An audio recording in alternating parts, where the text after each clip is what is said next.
Après 9 épisodes, la 34e saison de Fort Boyard s'est achevée ce samedi 2 septembre. L'occasion pour l'équipe, tenue d'une main de maître par l'actrice Laetitia Milo, de décrocher un ultime jackpot. Lorsque vous avez éteint votre poste de télévision ce samedi 2 septembre aux alentours de 23h15, sans doute avez-vous eu un brin de nostalgie. Il faut dire qu'il s'agissait du dernier épisode de la 34e saison de Fort Boyard.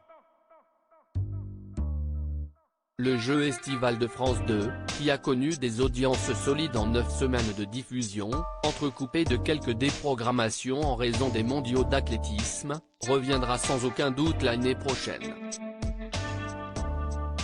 Pour son finale, l'équipe menée par Laetitia Milo a néanmoins pu sortir de l'antre du père Fouras les poches pleines.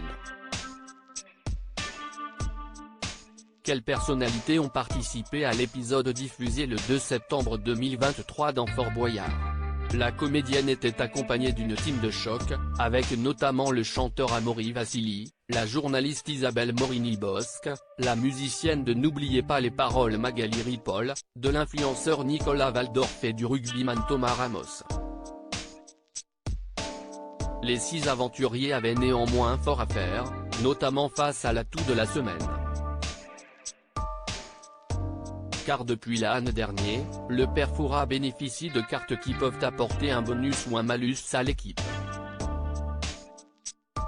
Avec la roue de la fortune, atout de ce samedi soir, chaque épreuve comportait donc une roue avant le début du décompte, et en fonction de là où pouvait tomber l'aiguille, sur du rouge ou du vert, il fallait faire avec un avantage ou un désavantage.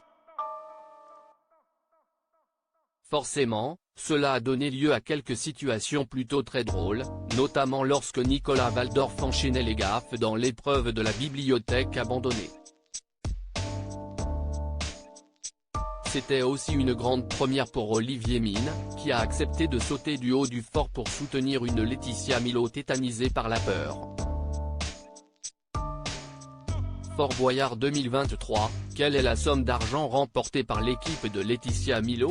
Et même si le début de l'émission a été peu efficace en matière de clés ou d'indices, le groupe s'est finalement assez vite rattrapé par la suite.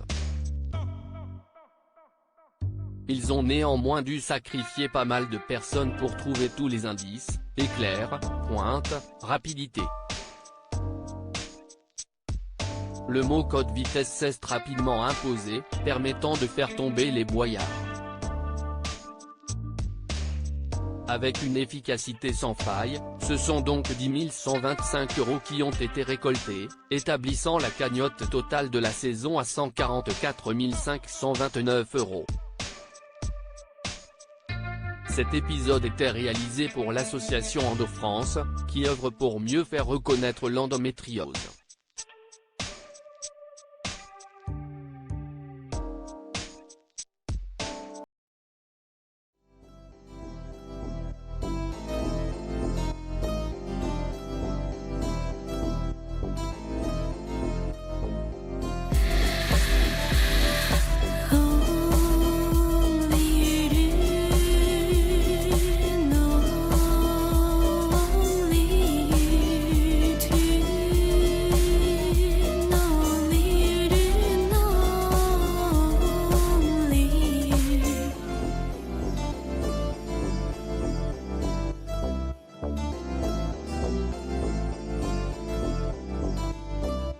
To